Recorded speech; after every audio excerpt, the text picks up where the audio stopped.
Este tempo conhecido como Grande Tribulação, além de ser um tempo terrível de perseguição ao povo de Deus e também à nação de Israel, mas é ao mesmo tempo também a última grande oportunidade de salvação e da escolha que Deus concede a toda a humanidade. Ou seja, por um lado estarão concentradas as forças do mal, Satanás estará na terra, o anticristo, o falso profeta, a falsa igreja, todos estarão combatendo contra os planos de Deus, contra a nação santa de Israel e contra também a igreja, o povo de Deus aqui na terra.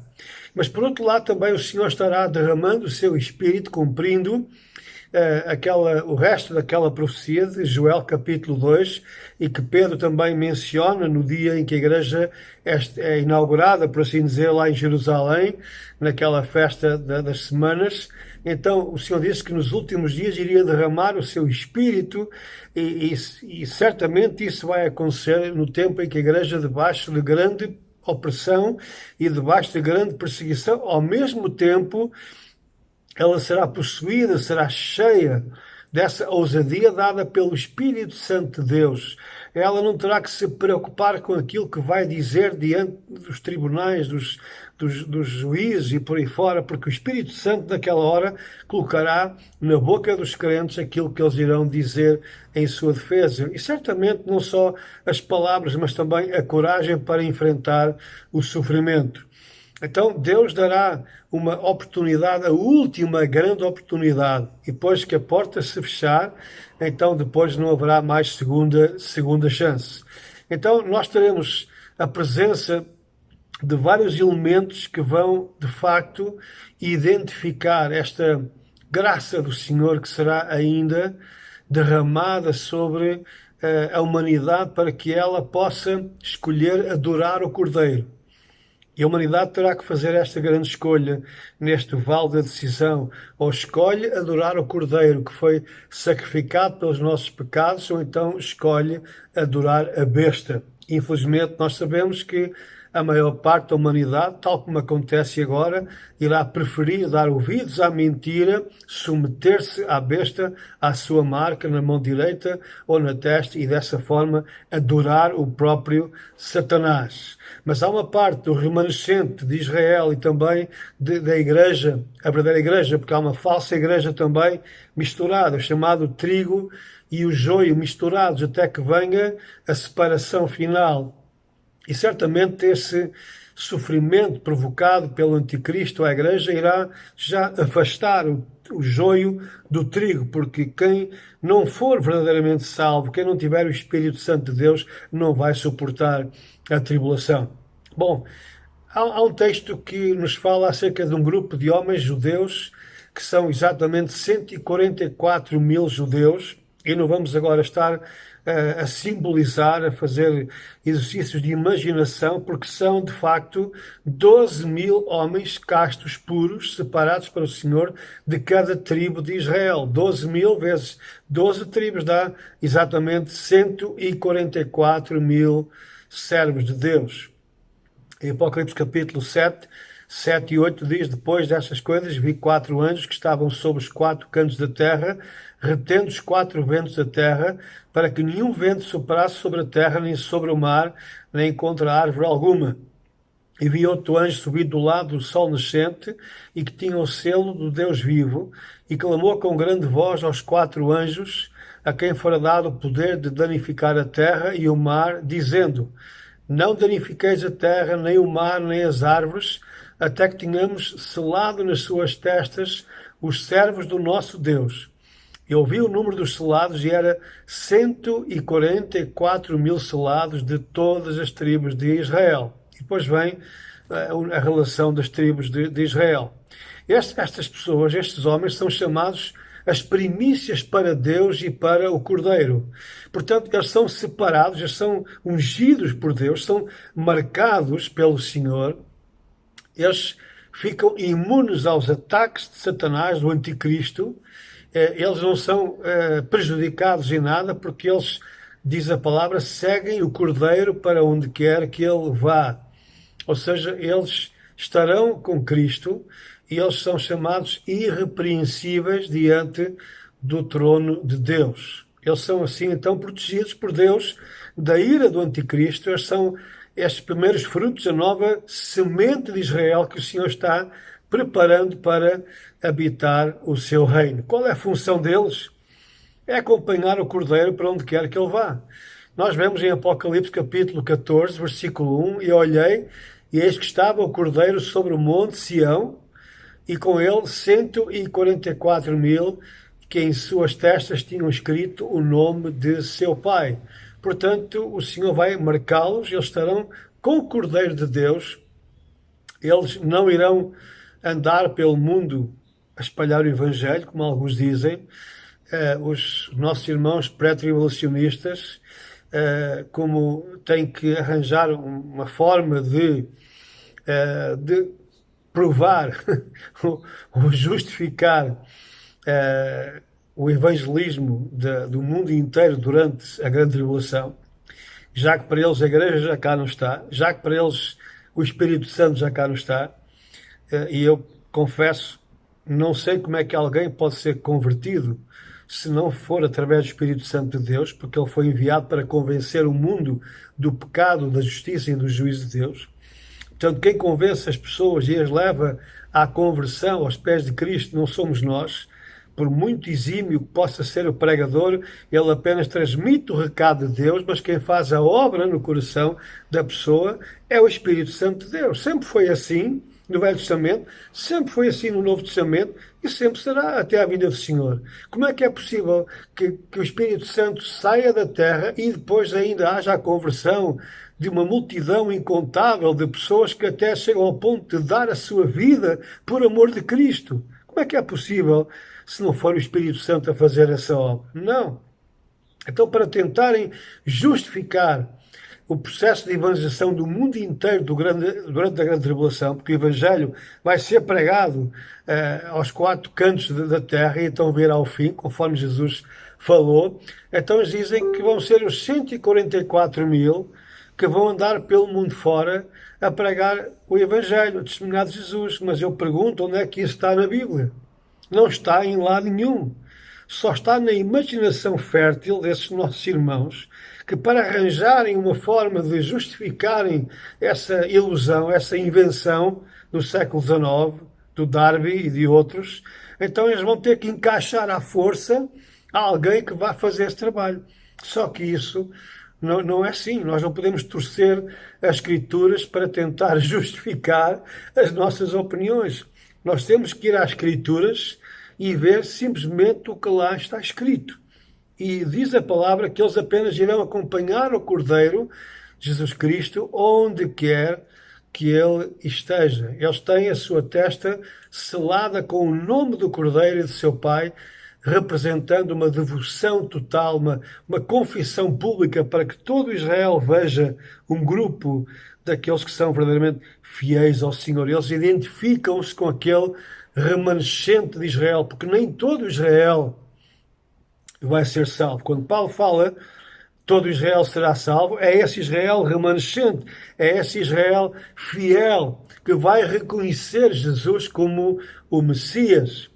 É aquele Israel do qual o profeta Sofonias diz no capítulo 3, versículo 13: o remanescente de Israel não cometerá iniquidade, nem proferirá mentira, e na sua boca não se achará língua enganosa, mas serão apacentados e deitar-se-ão, e não haverá quem os espante. Bom, posto isto, então vamos ver também a intervenção de 3 anjos de Deus durante estes 3 anos e meio da grande tribulação. Portanto, já vimos que o Senhor vai selar um grupo de judeus, será como que as primícias, o novo Israel que o Senhor vai estabelecer durante o milénio, durante o seu reino, mas agora de forma a que o Evangelho possa chegar rapidamente até às últimas fronteiras, o Senhor envia também 3 anjos que vão estar a voar pelos céus, ou seja, acima da terra, anunciando o Evangelho, anunciando também o juízo de Deus e os avisos à humanidade. Cada um destes anjos tem uma função específica. O primeiro anjo vem anunciar o Evangelho. Em Apocalipse 14, versículos 6 e 7 diz assim: E vi outro anjo voar pelo meio do céu, e tinha o evangelho eterno para o proclamar aos que habitam sobre a terra, a toda a nação, e tribo, e língua, e povo, dizendo com grande voz: Temei a Deus e dai-lhe glória, porque é vinda a hora do seu juízo. E adorai aquele que fez o céu e a terra e o mar e as fontes das águas. Portanto, este Evangelho vai dar a todo o ser humano, transmitindo em alta voz, de uma forma que todos entendam nas suas próprias línguas. Isto para Deus não é difícil, já aconteceu em Atos capítulo 2, as pessoas que estavam em Jerusalém conseguiam entender nas suas próprias línguas os recados proféticos transmitidos pelos apóstolos. Então o Senhor vai também, através deste anjo, proclamar o Evangelho em todas as línguas conhecidas, convidando as pessoas a adorar aquele que fez o céu, a terra e o mar e as fontes das águas. Esse será, por assim dizer, o grande respaldo da Igreja, que também estará fisicamente a proclamar o Evangelho dentro das suas limitações, porque a perseguição será intensa. Eu creio que, a minha opinião é esta, que a Igreja não terá mais acesso à internet, nem às redes sociais, tudo isso vai nos ser cortado, como já está a acontecer em muitas partes do mundo, já para não falar do Evangelho, ou do evangelismo ao ar livre, em reuniões públicas, tudo isso vai acabar.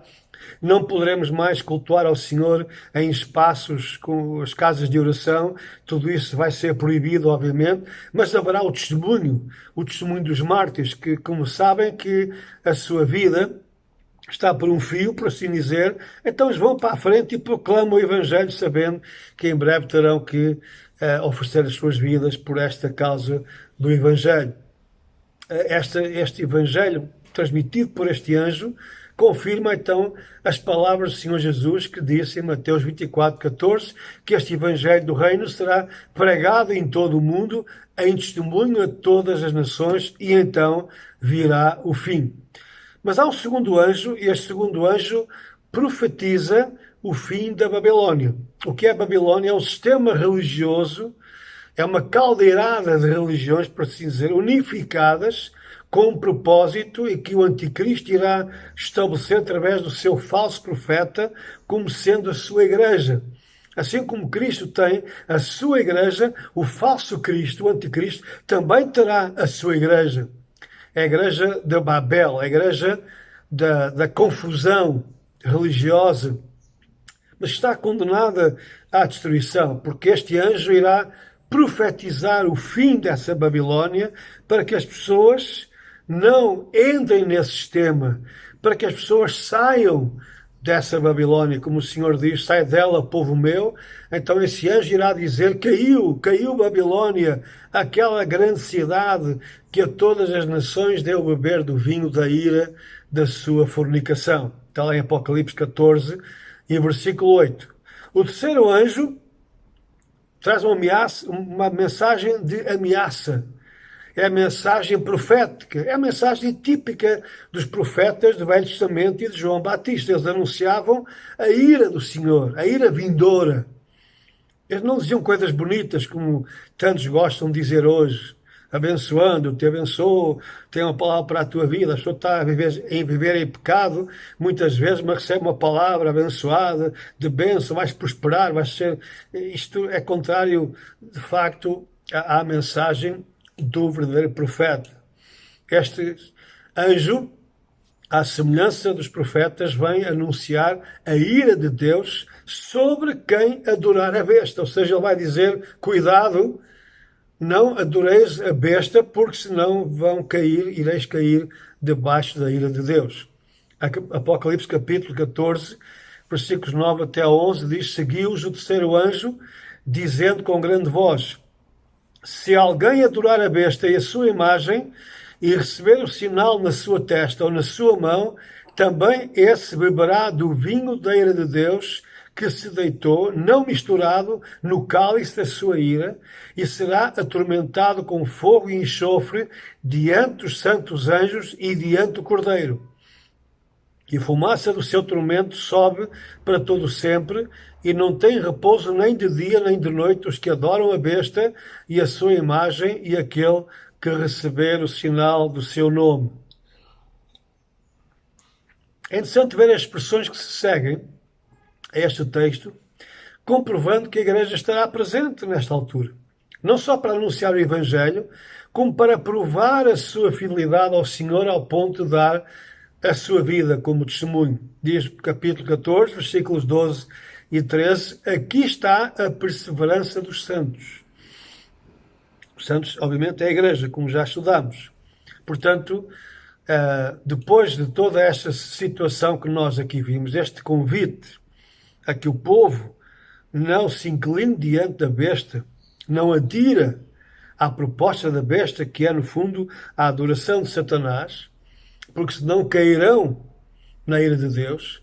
Então diz a palavra que aqui há um grupo que são os santos, que é a Igreja, que vencerá pela perseverança.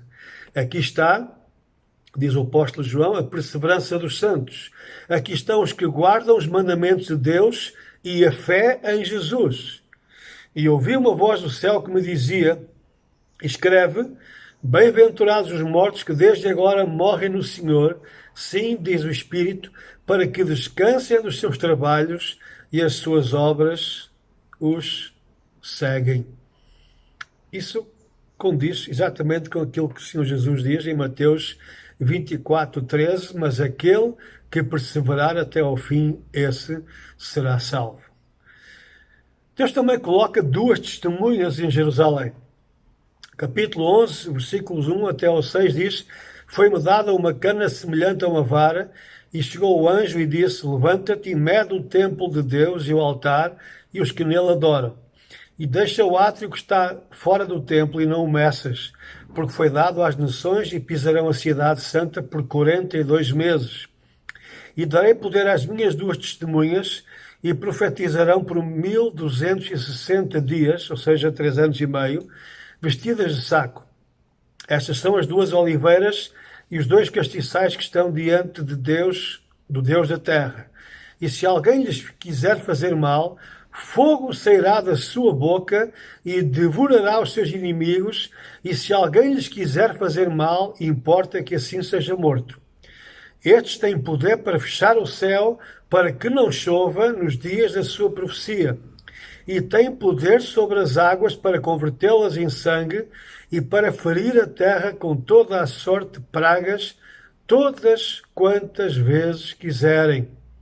Ora, a palavra de Deus diz-nos depois que o anticristo, cheio de ódio, vai conseguir matar estas duas testemunhas, causando um grande regozijo à humanidade. O mesmo capítulo 11, versículo 7 até ao 10 diz, e quando acabarem o seu testemunho, as duas testemunhas, a besta que sobe do abismo, portanto o anticristo, lhes fará guerra e os vencerá e os matará. E jazerão os seus corpos mortos na praça da grande cidade, que espiritualmente se chama Sodoma e Egito, onde o nosso Senhor também foi crucificado. E homens de vários povos e tribos e línguas e nações verão seus corpos mortos por 3 dias e meio, e não permitirão que os seus corpos mortos sejam postos em sepulcros. E os que habitam na terra se regozijarão sobre eles, e se alegrarão, e mandarão presentes uns aos outros, porquanto estes dois profetas tinham atormentado os que habitam sobre a terra.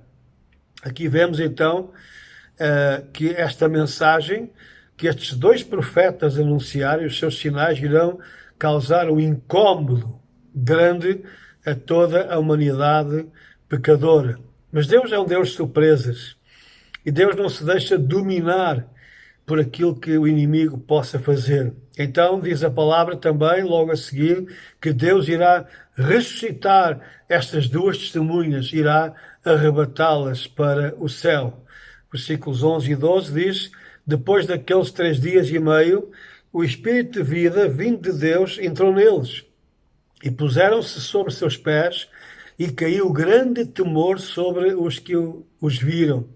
E ouviram uma grande voz do céu que lhes dizia, subi para aqui, e subiram ao céu em uma nuvem, e os seus inimigos os viram.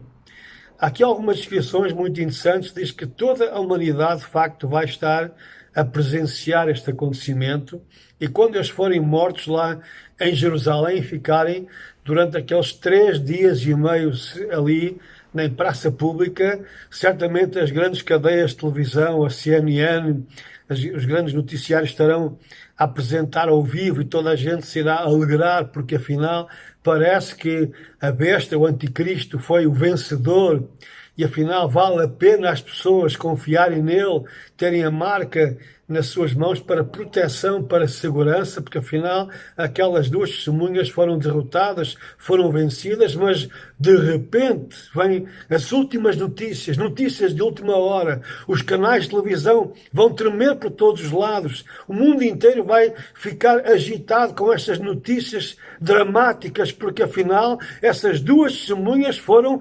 ressuscitadas e o mundo inteiro, através da televisão, bilhões de pessoas vão ver para seu terror que estas 2 testemunhas sobem para os céus. E as pessoas se espantam, porque afinal viram que elas eram possuídas de um poder superior àquele que as conseguiu matar. Quem são estas 2 testemunhas? E o que é que elas irão fazer? Pela descrição daquilo que elas vão fazer, do poder que elas têm, conferido pelo Senhor, obviamente, dá-nos a ideia, nós não temos o nome delas, mas dá-nos a ideia que serão Elias e Moisés.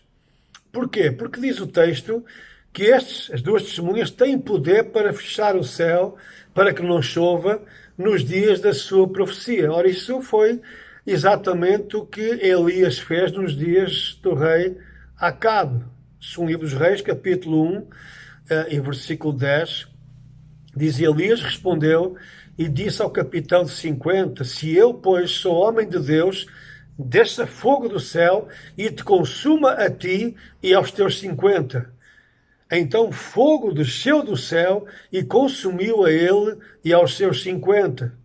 Portanto, este fogo que sai da boca destes homens lembra, de facto, este episódio passado com o profeta Elias, em que ele mandou e teve esse poder que destruiu 2 grupos de 50 homens que foram enviados pelo rei de Samaria para o destruir. E diz também o texto que estas testemunhas têm poder sobre as águas para convertê-las em sangue e para ferir a terra com toda a sorte de pragas. Ora, isto faz-nos lembrar a quem? Ao profeta Moisés, nos dias de Faraó, lá no Egito. Capítulo 7 do livro do Êxodo, você encontrará essa descrição. Então, se nós pudermos confirmar essa forte possibilidade, e estou a dizer que é uma possibilidade, há outras interpretações que eu respeito, mas esta parece-me a mais correta, a mais verosímil, estas 2 testemunhas sendo Moisés e Elias, de facto, bate certo porque elas são as 2 pessoas que vão aparecer fisicamente junto a Jesus na sua transfiguração. Jesus transfigurou-se diante dos 3 seus apóstolos, Pedro, Tiago e João, e diz a palavra em Mateus 17, 2 e 3, transfigurou-se diante deles e o seu rosto resplandeceu como o sol e as suas vestes se tornaram brancas como a luz. E eis que lhes apareceram Moisés e Elias falando com ele. Portanto, como sabemos, Elias não morreu, ele foi trasladado aos céus num carro de fogo. Moisés, esse sim, morreu e foi sepultado, mas não se conhece o lugar do seu sepultamento e sabemos de uma situação que é muito estranha, porque diz que o anjo de Deus lutou contra Satanás pela posse do corpo de Moisés, tentando certamente impedir que Moisés surgisse fisicamente no Monte da Transfiguração junto a Jesus para o confortar para os dias que viriam do seu sofrimento até à cruz. Segundo a tradição judaica, é muito interessante, Moisés e Elias surgirão nos últimos dias. Isto baseia-se naquela profecia de Malaquias 4:5 que diz: eis que eu vos enviarei o profeta Elias antes que venha o grande e terrível dia do Senhor. Malaquias 4, versículo 5. E também na promessa de Deus de levantar um profeta como Moisés. Deuteronômio 18:15 diz: o Senhor teu Deus te levantará um profeta no meio de ti, de teus irmãos como eu. A ele ouvireis. Portanto, os judeus associam estes profetas, Elias e Moisés, como surgindo nos últimos dias. Deuteronômio 18:18, eu lhes suscitarei um profeta no meio de seus irmãos, como tu, Moisés, e porei as minhas palavras na sua boca, e ele lhes falará tudo o que eu lhe ordenar. Portanto, tudo leva a crer, segundo o meu entendimento destes textos bíblicos, destas passagens, que se trata de facto de Elias e de Moisés. Mas há quem diga também que eles serão Elias e Enoque, porque ambos foram arrebatados aos céus, portanto não conheceram a morte, pelo que seriam fortes candidatos a serem agora mártires por causa do seu testemunho. Eles nunca morreram, portanto Deus pode tê-los preparado para serem mortos diante de toda a humanidade como testemunho da sua fidelidade ao Senhor. A verdade é que tanto Enoque como Elias foram profetas que anunciaram o juízo de Deus. No primeiro livro dos Reis, capítulo 17, versículo 1, diz: Elias, o tisbita, dos moradores de Gileade, disse a Acabe: viva o Senhor, Deus de Israel, perante cuja face estou, que nestes anos nem orvalho, nem chuva haverá, senão segundo a minha palavra. Ora, isto é o anúncio do juízo de Deus sobre a nação de Israel. Vemos também no livro de Judas, primeiro capítulo, versículos 14 e 15, e destes profetizou também Enoque, o sétimo depois de Adão, dizendo: eis que é vindo o Senhor com milhares dos seus santos, para fazer juízo contra todos e condenar dentre eles todos os ímpios, por todas as suas obras de impiedade que impiamente cometeram e por todas as duras palavras que ímpios pecadores disseram contra ele. Ora, de facto, estes dois profetas, Enoque e Elias, não anunciaram coisas boas, anunciaram sim o juízo de Deus. E Enoque, veja só, há milhares de anos, ele já anunciou que o Senhor viria com milhares dos seus santos anjos e viria para trazer juízo e condenar aos ímpios. Portanto, eles trazem uma mensagem de juízo. Poderão sim ser então estes dois profetas, assim como também poderão ser Moisés e Elias. Bom, não sei se cá estaremos para presenciar, mas nessa altura quem cá estiver poderá conferir. Estas duas testemunhas também estão aludidas no livro de Zacarias, que nos fala das duas oliveiras e dos dois castiçais que estão diante do Deus da terra. Ele diz no capítulo 4, versículos 1 ao 13, o anjo falava comigo, voltou e despertou-me, como um homem que é despertado do seu sono, e disse-me: que vês? Eu disse: olho, e eis que vejo um castiçal todo de ouro e um vaso de azeite no seu topo, com as suas 7 lâmpadas e 7 canudos, um para cada uma das lâmpadas que estão no seu topo, e por cima dele 2 oliveiras, uma à direita do vaso de azeite e outra à sua esquerda. Capítulo 4 também, versículo 11, respondia mais dizendo-lhe: que são as 2 oliveiras à direita e à esquerda do castiçal? Então ele disse: estes são os 2 ungidos que estão diante do Senhor de toda a terra. Portanto, estas 2 testemunhas poderão estar simbolizadas nestas 2 oliveiras que o Senhor escolhe para suas testemunhas. Qual é, então, a sua função? É testemunhar do Senhor. Eles não irão pregar o Evangelho, por assim dizer, mas irão testemunhar do Senhor. Irão anunciar o juízo de Deus. Por isso eles estão vestidos de saco. Quando o profeta, no Velho Testamento, vestia de saco, é para anunciar o juízo de Deus vindouro em relação a este mundo, em relação à terra. E por isso eles provocam grandes sinais que confirmam a sua identidade. Os sinais são realizados no poder de Deus, mas comprovam a veracidade deles como mensageiros do Senhor. E tal como nos dias do faraó e do rei Acabe, estes mesmos sinais vão anunciar o juízo vindouro de Deus sobre toda a terra e sobre o mundo incrédulo, que irá acontecer durante as taças da ira de Deus. Portanto, esta mensagem destes dois profetas, destas duas testemunhas, atormenta os moradores da terra, uma vez que não era uma mensagem positiva, mas de anúncio do juízo de Deus nos tempos da sua ira. Dá-se também um grande terremoto em Jerusalém. Logo após o arrebatamento destas duas testemunhas, um terremoto terrível sacode a cidade santa, destruindo 1/10 da cidade e matando 7.000 pessoas. Está lá no versículo 13, Apocalipse 11.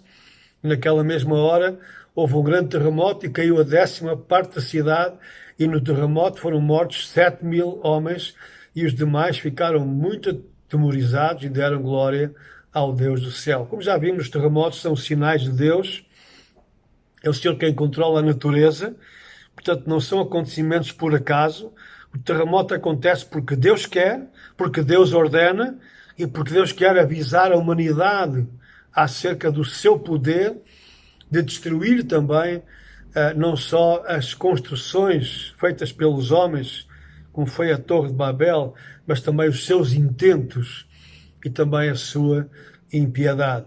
Então este terremoto que acontece logo a seguir à subida, ao arrebatamento destas duas testemunhas, e que deixaram todo o mundo em estado de choque, causará ainda um maior temor sobre toda a humanidade, tentando o Senhor desta forma que a humanidade reflita, pense seriamente no seu estado de pecado diante de Deus, depois de ter ouvido o juízo de Deus anunciado por estas duas testemunhas. Qual é a intenção de Deus? É que a humanidade se converta e se volte para Ele.